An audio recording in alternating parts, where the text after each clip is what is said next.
तो एक समय के बाद क्या होता है कि शर्म हया वो सब खत्म हो जाता है। मुश्किलें इतनी हुई मुझ पर कि आसान हो गई, इतनी मुश्किलें पड़ी कि अब चीजें आसान लगने लग गई। अब ये इतना बेशर्म हो चुका है, उधार लेगा नहीं चुकाएगा, चार लोग आते हैं पांचवा भी आ जाएगा, क्या हो गया, धमकाएंगे धमका लो भाई, मारना है मार लो, पैसे है ही नहीं। क्यों? क्योंकि ब्याज चुकाता है 25%। इतना ब्याज चुकाता है कि मूलधन 2-3 बार चुका है, लेकिन उसके बाद ही मूलधन वैसा का वैसा खड़ा हुआ है उसके सामने। ऐसा नहीं कि वो ईमानदार नहीं है, पैसे चुकाना चाहता है, पूरी मेहनत करता है, लेकिन सिस्टम ऐसा है साहूकारी का कि उसमें ब्याज पूरा चुकता ही नहीं, कभी मूलधन का नंबर ही नहीं आता है। तो बेशर्म हो गया है, निर्लज्ज हो गया, निर्लज्ज। आप आषाढ़ का एक दिन पढ़ेंगे ना, आषाढ़ का एक दिन में विलोम नाम का कैरेक्टर है, वो निर्लज्ज है, एकदम बेशर्म है।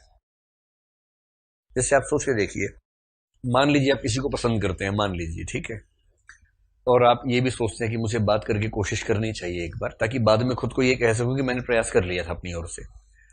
बेशक सफल हो ना हो क्या फर्क पड़ता है, लेकिन अपनी ओर से प्रयास कर लिया, ये तो ठीक है ना। वरना बाद में पता लगा बुढ़ापे में दंतहीन दोनों बैठे हैं और दोनों बात कर रहे हैं कि उस समय क्यों नहीं बोले, तो ऐसे ठीक नहीं लगता ना। इसलिए ये है कि एक बार आपने कह दिया। अब कल्पना कीजिए, मैं इसके बाद की बात कह रहा हूं, मान लीजिए आपने किसी से कहा कि देखिए आप मुझे अच्छे लगते हैं या आप मुझे अच्छी लगती हैं, क्या हम कॉफी पीने सीसीडी चल सकते हैं?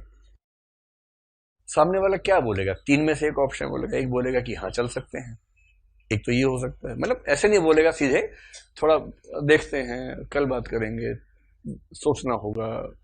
सीधे बोलने से वैल्यू कम हो जाती है ना, तो थोड़ा पोस्टपोन कर करके हाँ बोल देते हैं। दूसरा ऑप्शन क्या हो सकता है? दूसरा ये हो सकता है कोई मना कर देगा कि अगर नहीं, मैं सीसीडी में पहले भी जा चुकी हूँ और मेरा, मैं एक बार गई थी, वहीं स्थायी रूप से मैंने कॉफी पी ली, अब मेरा मन नहीं करता किसी के साथ जाने का, तो मेरा साथी है मेरे साथ, मुझे किसी की जरूरत नहीं है। ये हो सकता है दूसरा।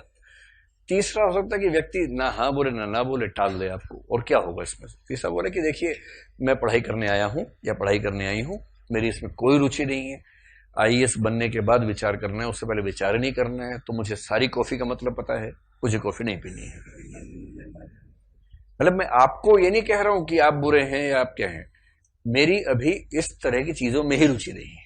आप में अरुचि की बात नहीं है, मेरी ऐसे प्रसंगों में ही रुचि नहीं है। यही तीनों उत्तर होंगे, और क्या उत्तर होगा? अच्छा, मान लीजिए कोई आपसे कहे कि नहीं मेरी रुचि नहीं है इस प्रसंग में, या आप में रुचि नहीं है, तो उसके बाद आप क्या करेंगे? अगर आप में जरा भी शर्म और लाज होगी तो अगली बार फिर पीछे नहीं पड़ेंगे उसके। अगली बार वो सामने आएगा तो थोड़ा साइड से हो जाएंगे, ताकि उसको ये ना लगे कि पीछे पड़े हुए आप उसके। यही तमीज तो यही होती है ना। लेकिन कुछ लोग होते हैं विलोम टाइप के।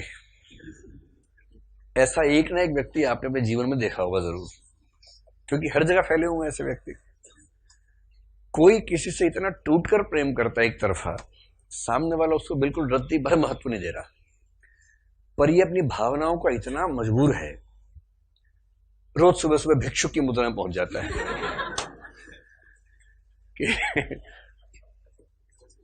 क्यों आए हो भाई, मत आया करो, क्यों आए हो? नहीं मतलब वैसे गुजर रहे थे, हम तो यहीं से गुजर रहे थे। तुम्हें रोज इसी समय ऐसे क्यों गुजरते हो? मैं अलग अलग समय पे निकलता हूँ या निकलती हूँ, तुम रोज यहीं मिल जाते हो, ऐसे इतना संयोग कैसे हो जाता है? नहीं पता नहीं कैसे हो जाता है। फिर डांट दिया पे, देखो डांटो मत, मैं कुछ नहीं बोलूंगा तुम्हें, बस देखने दो मुझे, तुमको ऐसे पीस भी मिलेंगे, तुमको देख लेता हूं तो मेरा दिन ठीक गुजर जाता है, प्लीज, मैं बुरा व्यक्ति नहीं हूं, प्लीज मुझे बस। इस तरह के लीचड़पना जो होता है ना,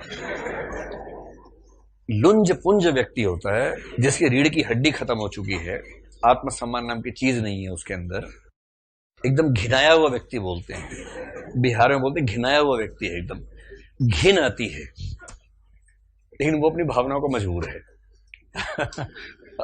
बचपन तो याद नहीं आ रहा अपना? अपना ही याद आ रहा है बचपन, कोई बात, किसी और का याद आ रहा है, ठीक है। तो कई लोग इस अवस्था में चले जाते हैं, उनमें दया आती है, गुस्सा भी आता है, दया भी आती है, लेकिन अब कोई चला गया तो क्या करें? आत्मसम्मान खो बैठा एकदम।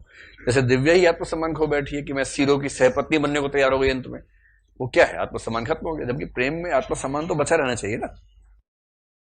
तो विलोम गया है मल्लिका के घर। मल्लिका युवती है, उसकी मां अंबिका है। मल्लिका कह रही है तुम यहां क्यों आए हो, एकदम गुस्से में। शुरू में आप भी प्यार से मना करते हैं, मत आया करो, ठीक नहीं लगता है, पढ़ाई पे ध्यान दो, क्या रखा है इन बातों में। फिर आ गया। 3-4 बार के बाद क्या होगा, क्यों आते हो, 2 दिन बाद क्या होगा, दरवाजा भेड़ देंगे जोर से, उसके बाद दरवाजा मार कस के। यही तरीके है ना, और क्या तरीका है, धीरे धीरे आप अपना एक्सप्रेशन खराब करेंगे। विलोम इतना बेशर्म है जितना होरी उधार के मामले में है। वो घर के अंदर घुस गया। मल्लिका कह रही है क्यों आए हो यहां पर, कह रहा जानता हूं तुम मुझे पसंद नहीं करती हो, पर मैं तुम्हें पसंद करता हूं, और मेरे यहां होने के लिए इतना काफी है। जानता हूं तुम मुझसे नफरत करती हो, किंतु तब भी मेरे यहां होने के लिए इतना काफी है कि मैं तुम्हें पसंद करता हूं। इतना घिनाया हुआ आदमी है। कोई कह रहा है वाह, उसको अपना मॉडल पता लग गया कि हाँ बस बस बस, हमारे रास्ते पे कोई हमसे भी आगे निकला हुआ है, ये पता लग गया। तो एक तरह की बेशर्मी होती है जो हर चीज से पार हो जाती है, फिर उसे फर्क ही नहीं पड़ता। उसको पता है आत्मसम्मान के चक्कर में आ ही नहीं पाऊंगा, आ तो रहा हूं, कम से कम बात डांटी सही बात तो हो रही है।